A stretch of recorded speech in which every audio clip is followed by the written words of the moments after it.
Hey everyone, my name is Shanice and welcome back to my channel. Today I am wrapping up all the books that I read in the month of January. I feel like I'm finally back on track with my normal reading trends.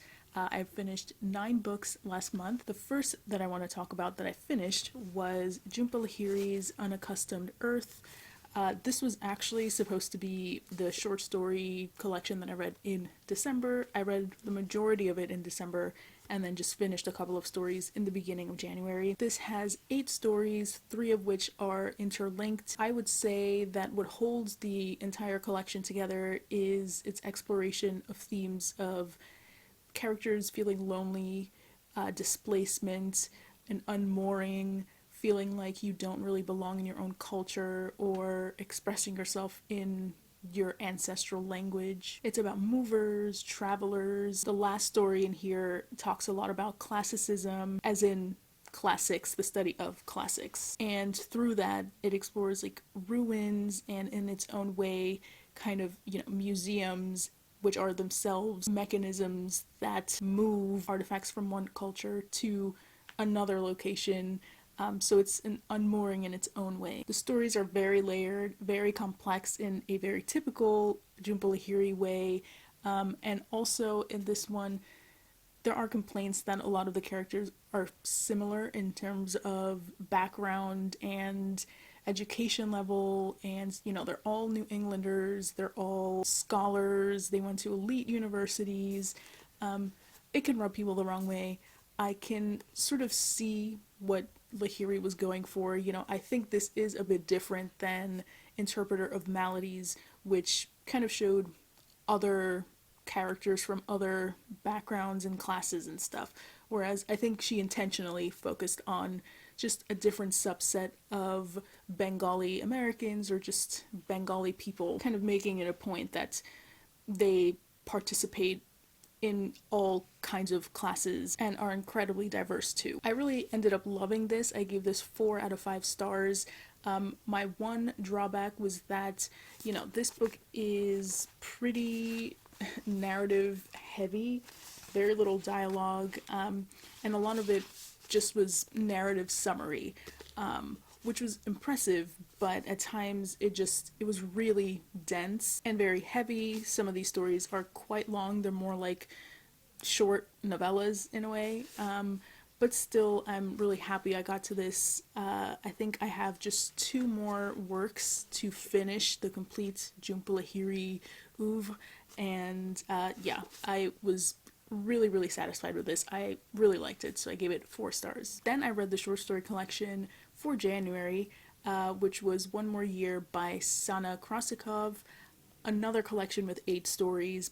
Unfortunately though, I gave this one about 2.5 stars. This is an instance where I felt like some of the stories were long, in fact shorter than some of the stories in Unaccustomed Earth, but whereas I felt Unaccustomed Earth earned the length, I didn't really feel that way about this collection. You really feel like the stories drag, and they didn't have a punchiness to them. They didn't feel as funny as they clearly thought they were. I understand that Krasikov really wanted to showcase the cultures of different former Soviet countries.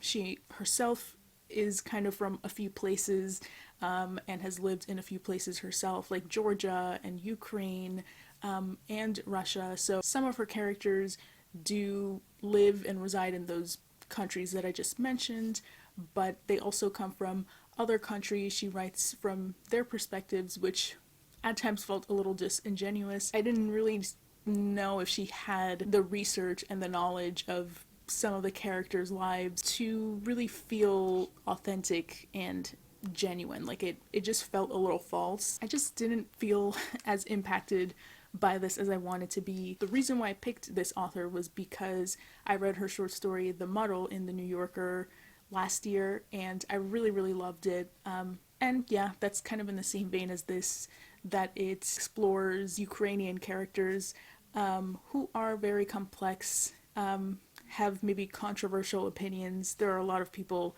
that populate this collection that have some interesting points of view.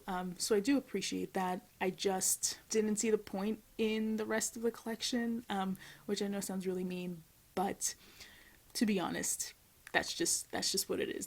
That's how I felt. So I gave it 2.5 stars. Next up, I finished a poetry collection, my Latin American choice for the month of January. A video is coming next week where I just tell you the 12 Latin American books that I plan on reading this year. But now you know that this is one of them.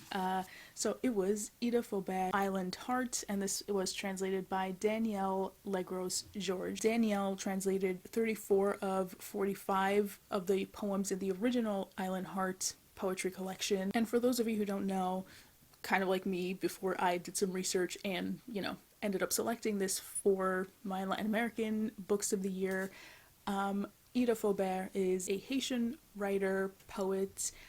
She's the daughter of a former Haitian president. Her mother was French.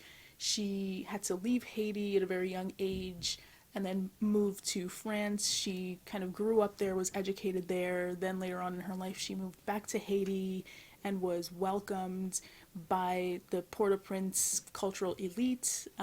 She was self-aware of her privilege as a lighter skinned woman, as a mixed race woman, bicultural woman. So she didn't shy away from being open and honest about that. She knew that had she been born a different way or from different parents, she probably wouldn't have access to the education and the high literature that she did. She's considered one of the greatest Haitian poets, one of the greatest Haitian female poets. I really was excited to read this. I gave it 3 stars in the end. What I loved the most is just how unabashedly in love and in passion and in pain these poems are. There's a lot of repetition of perfumes and lingering silences, nature, smells. They're very romantic, very traditional, and that's kind of why I did end up giving it 3 stars. They didn't wow me, they weren't out of this world, but they are historically significant and beautiful, And I did want to read one of them, one of my favorites in the collection, and it's called Fervor. And by the way, my edition is the bilingual edition, so on one side you have the French, and then on the other side you have the English translation.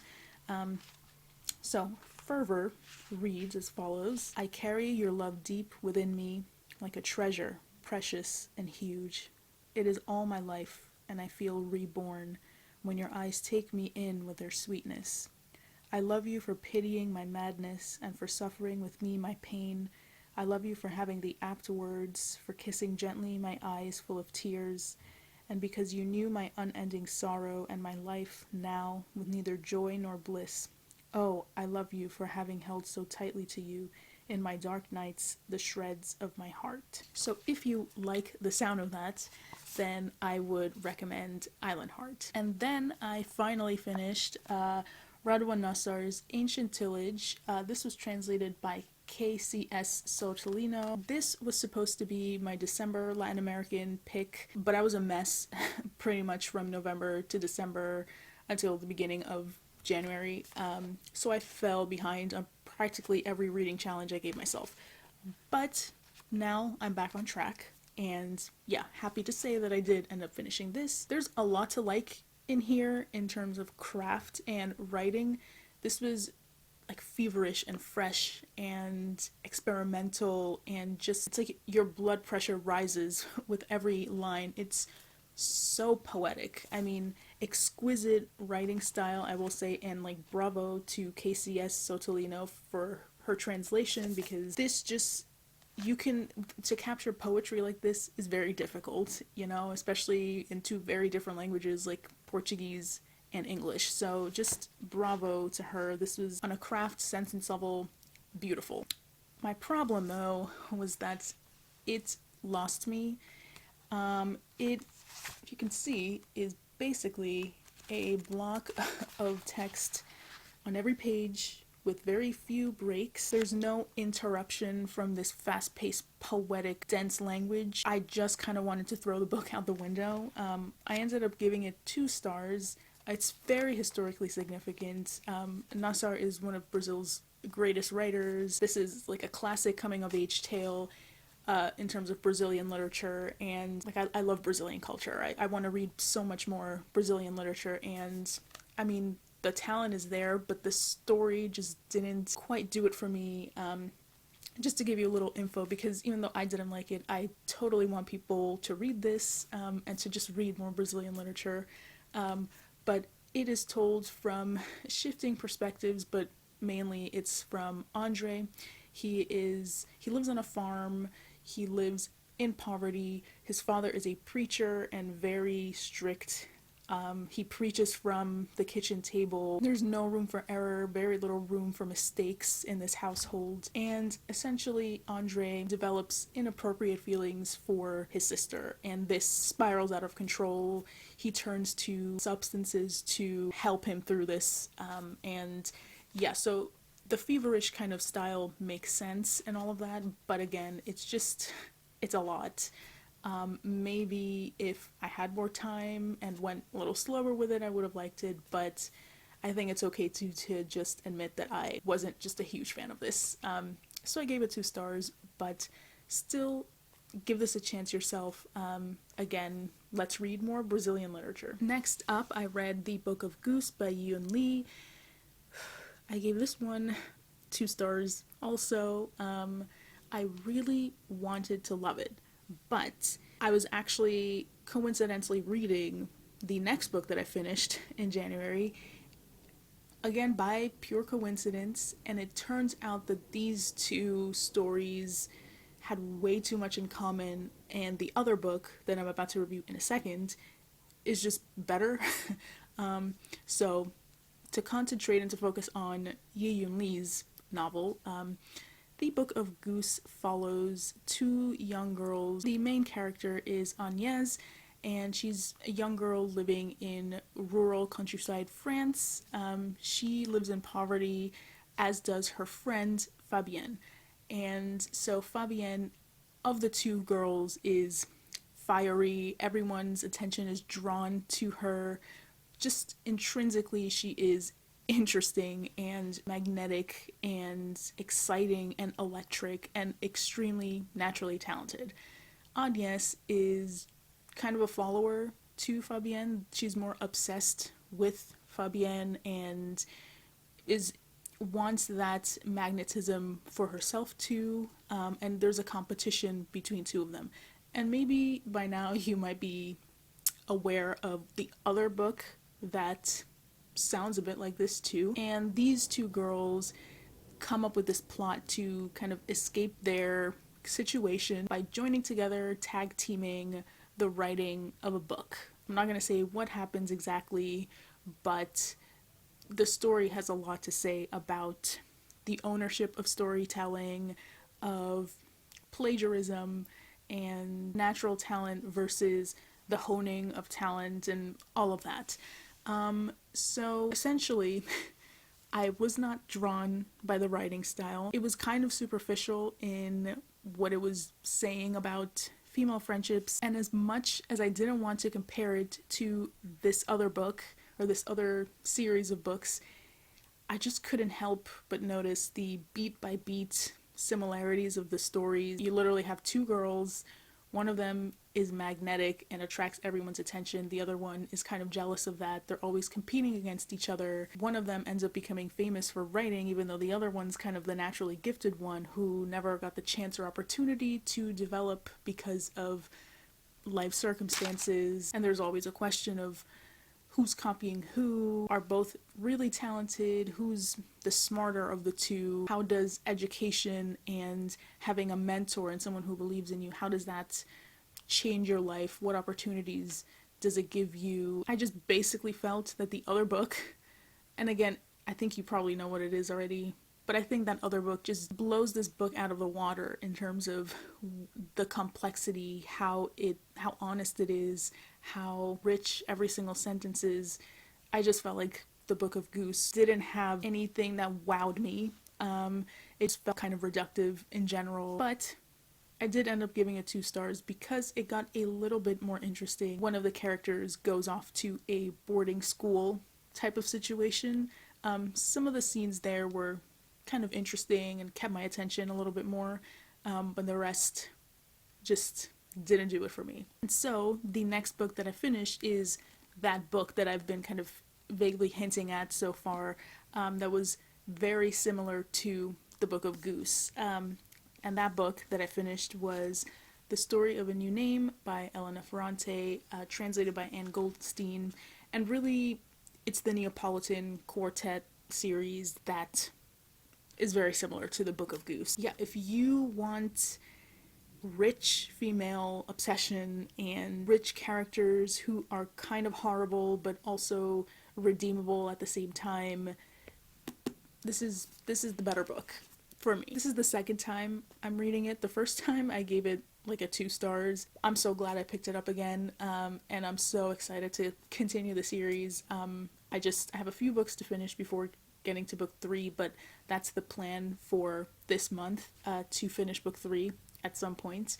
But here we continue the story of Elena and her friend Leela. I guess spoilers for the first book, My Brilliant Friend.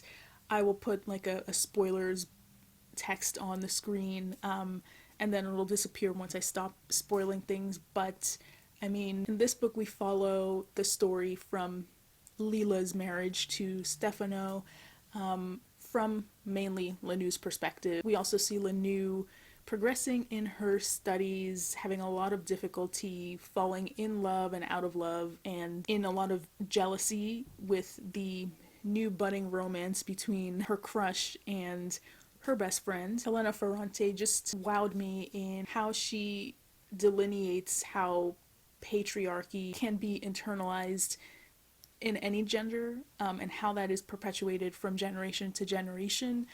Leela and Lanu are not the most pro-women women, but that is their environment. You know, they are from a certain culture and time period where this is what people thought.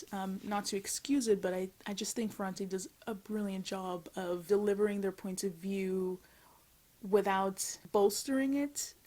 She's just presenting characters that feel so real, and so lost and so cruel at times, but they just feel honest to me. And this continues the play with the ideas of copies and originals, and essentially everything I mentioned for the Book of Goose is in here, just better in my opinion. So again, you see just how one decision to not go to school because of money, for, you know, financial situation, how that can just spiral to continue destruction in someone's life. But it also shows you how education itself is not just a salve. You know, there are struggles with that too. It's not just like a free pass to success either. And reading this for a second time, I'm really realizing how skewed Lanu is. And yes, we are reading from her point of view, so it's obviously going to be a biased perspective, but now I'm really seeing it and really noticing it. People tend to dismiss Leela as like the cruel one. She's so jealous, she's so mean, but you're reading it from the perspective of a character who herself has done some pretty cruel and mean things, and might have interpreted what Leela was doing, I don't want to say incorrectly because that's her perspective, but she's presenting it so factually that we just automatically think that it's true, but what she's saying about Leela might not be what Leela was intending at all. It really makes you think what is true and what is just Lanu kind of fabricating. It's endlessly interesting and beautifully written. I just devoured this. I don't know, I think I read like 150 pages in one sitting. I couldn't put it down. It was amazing. I gave it 4.5 stars, not 5, just because at some point in here, the narrative sort of turns to a close third-person perspective from the male characters in here, which kind of came out of nowhere. And Ferrante has this habit of like giving a lot of detail and kind of excusing it or explaining it by saying, oh well, you know, those characters told me that later on, that's how I know this. But it's like, I still don't feel like you would know a lot of these details, Lanu. You know, she does that sometimes, and that was definitely very prevalent in those sections from the perspectives of some of the men in the story. Didn't love that part, kind of took away from the splendor of the rest of the book, but still, I absolutely love this and I cannot wait to continue the series. And next, I have a book that I'd rather not talk about. I didn't rate it, just I'm kind of over this series. This is in short stories. Book 4, 2022, this time is by Andrew Sean Greer, who wrote Less, which won the Pulitzer Prize a few years ago. He actually signed my copy of that book, and he was very lovely. I didn't care for this, not one bit. I said that last year was going to be my last year buying this, but because Andrew Sean Greer was so nice, I figured like, okay, maybe he'll pick stories that I do like, and not to say I didn't like any of the stories, it's just the stories that I liked ended up being ones I had already read in The New Yorker. So I liked The Wind by Lauren Groff, Greg Jackson's The Hollow, Gish Jen's Detective Dog, and then others that weren't in The New Yorker that I did like were Sugar Island by Claire Luchette and Kevin Moffat's Bears Among the Living, but those are 6 stories out of 20. So that's not good.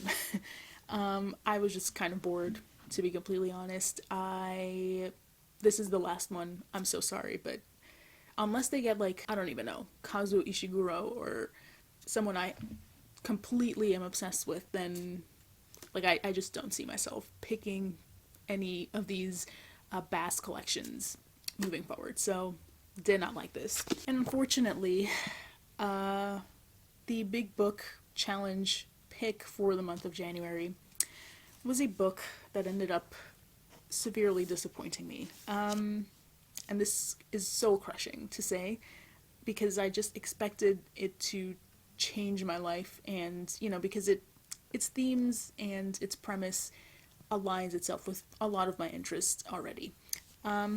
So that book was Roots by Alex Haley. It's a chunky one, but it didn't need to be. I'll start off with the good, which is the impact that this book had on the culture.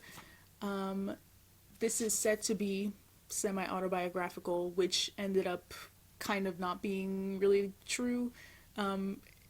Alex Haley also plagiarized 2 novels, which is also, you know, not good. But regardless, this book inspired a lot of people to research their own family histories, to reckon with their own lineages, and to feel more at one with themselves and who they are, and to keep those ancestral stories with them and to pass them on to future generations so as not to lose essentially what made them who they are. And that's fantastic.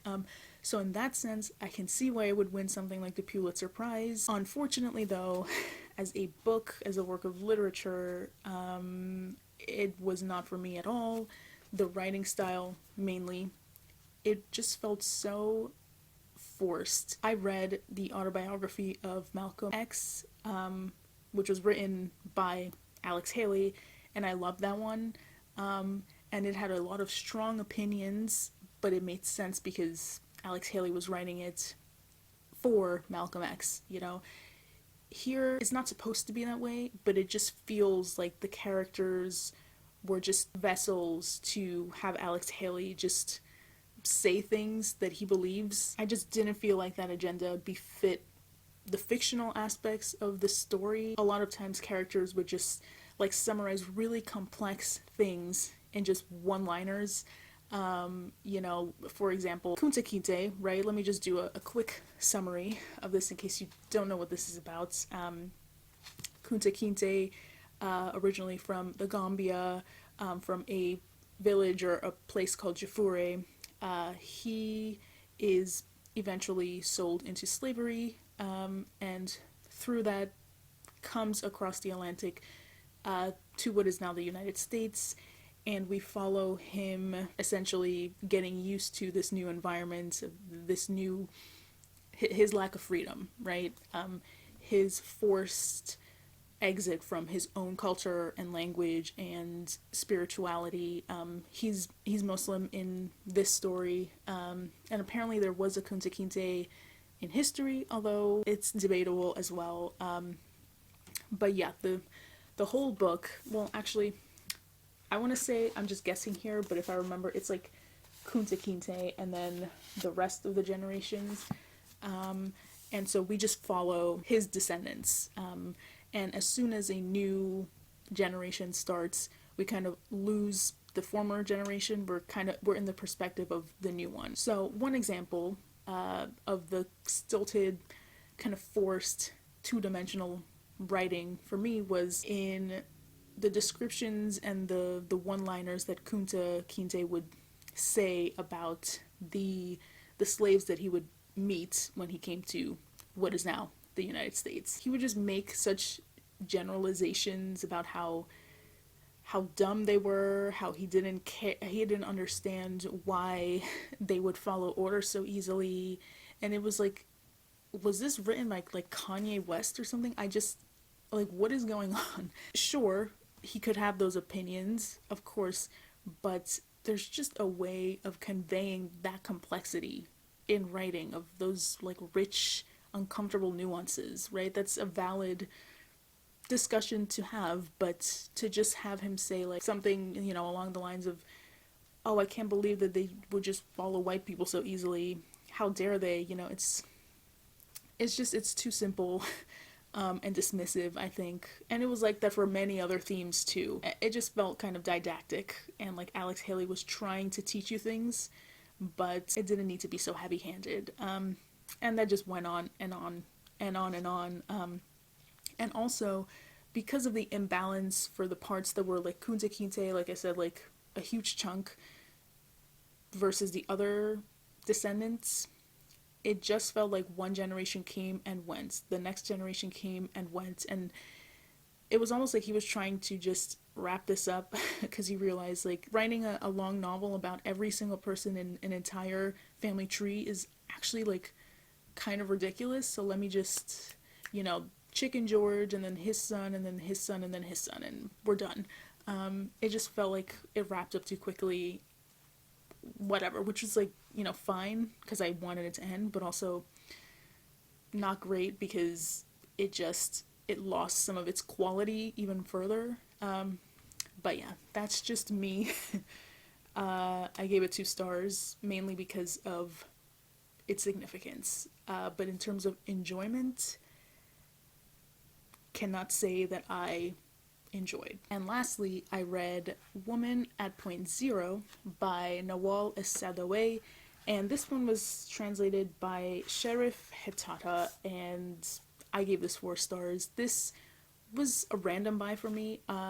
Over Christmas break, I went to Barnes & Noble and I saw this on one of the shelves, had never heard of it, but really liked the cover of it, which is very shallow, but then I read the back and it sounded like something that I would really love, and I did. This is told from the perspective of a psychiatrist, and this is autobiographical too, because the writer Nawal Esadawe, she was involved in the healthcare system and she was politically active, and she was a leading feminist in Egypt.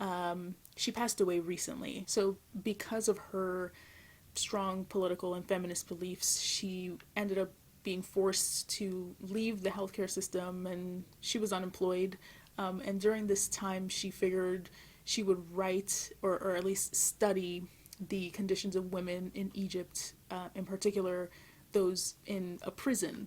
And so during this time, she visited one of the prisons where there was this inmate named Firdaus who supposedly killed a man, but no one believed her because she looked really gentle. And so Nawal, she got there and fought her way, not literally, but she was just very assertive and persistent, and found a way to then interview Firdaus. And so the book is essentially Firdaus telling her story. What makes it a little thrilling is the fact that Firdaus is actually going to be executed the following day. So the whole book has this feel of time is running out, and you want to just see what exactly it is that she did, and why she did it. So the beginning of the book is just the psychiatrist, aka Nawal, meeting Firdaus, or going to the prison and meeting the guards and finding a way to then meet Firdaus, and then the rest of the book, the majority of the book, is Firdaus' story. I gave this 4 stars.